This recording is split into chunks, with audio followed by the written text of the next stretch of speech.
What's going on, everybody? Welcome to the Wager Zone podcast, and we are back for another UFC breakdown. This is UFC Saudi Arabia. Yeah, guys, I'm very excited for this card. Israel Adesanya is on this card. It's going to be the first time we're seeing him on a fight night in a long time, so I'm actually very excited to see him on this card and see him in a free fight for that is not on a pay-per-view. So yeah, guys, let's get right into this card. Break down this first fight of the night. It's going to be Hamdi Adesanya taking on Jamal Pouges. And guys, I'm taking Jamal Pouges as an underdog. He's a slight underdog. It was a pick 'em. Now he's an underdog. But I just don't think Hamdi's going to be able to take Jamal Pouges down. Jamal Pouges is a pretty decent wrestler himself. He is a better striker. He is faster than Hamdi. And when I see Hamdi fought against Don'Tale Mayes, and I honestly think Don'Tale Mayes is one of the worst fighters in the UFC history to actually be in the UFC at that weight class. And Hamdi started gassing out after the first round. And he started looking really bad. And Don'Tale Mayes started piecing him up, and I just think Jamal Pouges is going to stop a lot of his takedowns, and Jamal Pouges has a better gas tank, and I just think he's going to land the harder shots, and he has a chance of knocking down Hamdi. So give me Jamal Pouges. I think he wins this fight, most likely either by third round knockout or by decision. So give me Jamal Pouges. Next fight is going to be Bogdan Grad taking on Lucas Alexander. And first off, I just want to say Lucas Alexander missed weight. He looked horrible on the scale. And guys, I'm taking Bogdan Grad. Before I even saw the weigh-ins, I thought Bogdan Grad was going to win this fight. Lucas Alexander, from what I've seen, he does not do good in dogfights. He does good when he's a very technical guy, stay on the outside. But every time he gets pressured forward and ends up turning into a dogfight, he gets cracked really hard or just ends up giving up on himself. And now didn't make weight. He looked really bad on the scales, and he looked like he had a horrible weight cut. I just do not believe he's going to be able to last all 3 rounds. And someone where Bogdan Grad, just a dog that keeps coming forward. He throws from all different angles. And this guy fought in the Contender Series against Michael Aswell, and Michael Aswell is a dog as well. And he showed he has the cardio, and it shows he's not going to stop coming forward. I like Bogdan Grad's combination. I like the heart in him, and I just like the pace he keeps. So give me Bogdan Grad to win this fight. I think this fight's probably going to go to decision, so give me Bogdan Grad via decision. This fight's going to be Jusudavicius taking on Mayra Bueno Silva, and this is another fight where Mayra Bueno Silva looked horrible on the weigh-ins as well. She barely made weight, but if you guys see it, she looks very sucked up. She looks like she can barely stand. Everyone started cheering for her when she actually made weight because it was that bad, guys, if you go and watch the weigh-ins. And Jusudavicius, I think she's probably the best Canadian prospect since George St. Pierre, in my opinion. I think she's going to be a top 3 women's fighter. I think she's going to win this fight. And I'm taking Jasmine just because I think she's going to win this fight more by the cardio, pace, take her down. And I don't think Mayra Bueno Silva is going to be able to do anything much besides throw up submissions from her back. And she's not going to be able to submit Jasmine from her back, in my opinion. So give me Jasmine Jusudavicius. She is a over -200 favorite, so I'll probably will be throwing her in a parlay with something. So keep an eye on that description, and I'll show you guys exactly what I'm going to be doing with her. It's going to be Terrence McKinney taking on Damir Hadzovic. And Damir Hadzovic has not fought in about 2 years. And guys, this guy's a good striker and hits very hard, but he has no takedown defense at all. And Terrence McKinney, if he wants to win this fight, which I'm taking Terrence McKinney to win this fight, he's a -500 favorite, and I expect him to go in here and dominate. A lot of people think he's going to go in here and get a win by knockout, but I think he's going to get a submission victory. I think he's going to go in here, take this guy down with ease, get a submission victory, wrap his neck up, and win easily. Terrence McKinney has been knocked out too many times. I just do not believe he's going to go in here and try to strike with this guy. So give me Terrence McKinney to go in here, take this guy down easily, wrap up his neck, and win this fight via submission. Next fight's going to be a very low heavyweight fight. It's going to be Shamil Gaziev taking on Thomas Pertersen. And this is a fight where we should all just stay away from and watch it. Very low level heavyweights. But guys, I'm not going to take too much breaking this fight down. I'm taking Thomas Pertersen. He's a very good wrestler. He was a good college wrestler in college. And Shamil Gaziev is a Dagestani wrestler that ends up gassing out later. And I just do not believe he's going to be able to do too much to Thomas Pertersen. So I'm taking Thomas Pertersen to win this fight, but like I said, it's not that much I'm having too much of an investment in because it's 2 very low heavyweights. So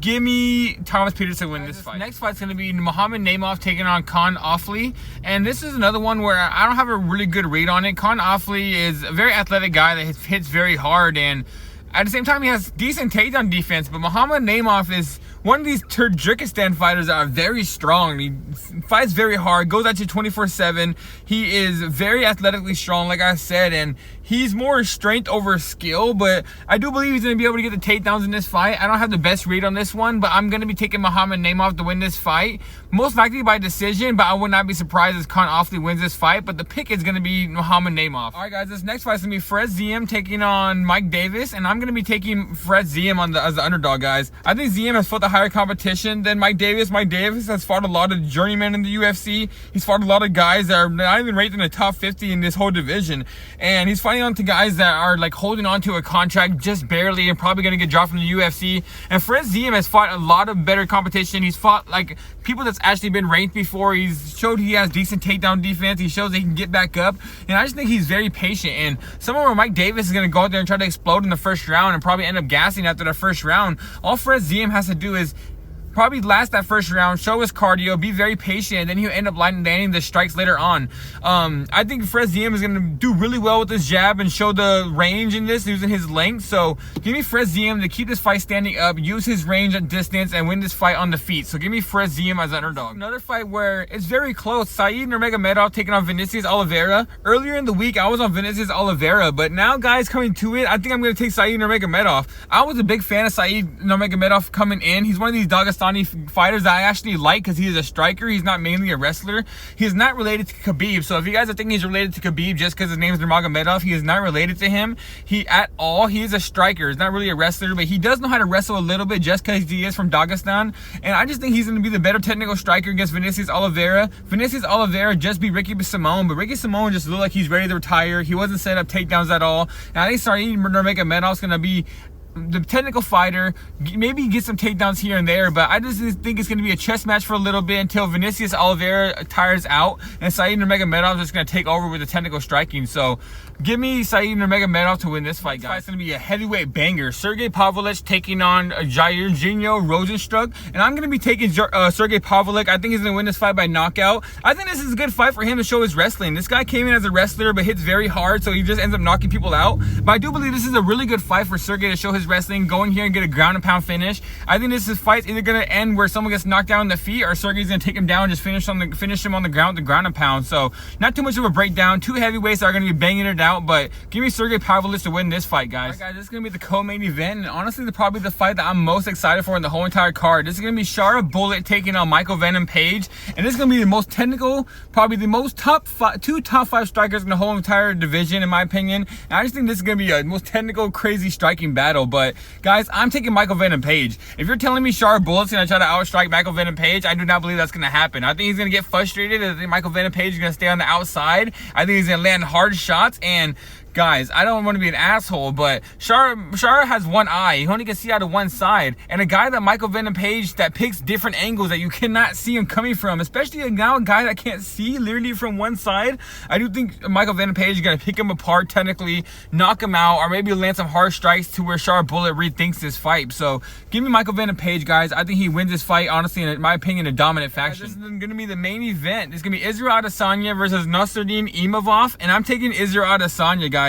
I do not think Imavov's going to be able to take him down. I do not think Imavov's going to be able to strike with him. Imavov is from Dagestan originally, but he fights out of France, and he's more of a striker. And if he's going to try to outstrike Israel Adesanya, I do not think that's going to be able to happen. I think Israel Adesanya is going to outstrike him, I think we're going to see a vintage Israel Adesanya fight in this one. I think he's going to land the strikes on the outside, keep it very technical, keep the fight standing up, and later on in the fight, I think Nasruddin is going to slow down, and Israel Adesanya is going to knock this guy out. Israel Adesanya, I think he has a lot to prove in this one. I've watched interviews with him. Like he says, he has a lot to prove just to him in this fight. He was beating DDP in the last fight, and he ended up getting finished. I had a bet on DDP, so I was happy, but Israel Adesanya was winning that fight and ended up getting finished. But I just don't think Nasruddin Imavov's on that level. So give me Israel Adesanya. I think he ends up winning this fight by knockout in the later rounds. And alright, guys, that is it for today's video. Like the video, subscribe to the page, come back every single day, guys. I'm here all the time doing different types of sports. I'm here doing MMA, soccer, and NBA at the moment. So stay tuned. We have all different types of stuff coming forward, and let's cash for this event, guys, and I'll see you guys tomorrow.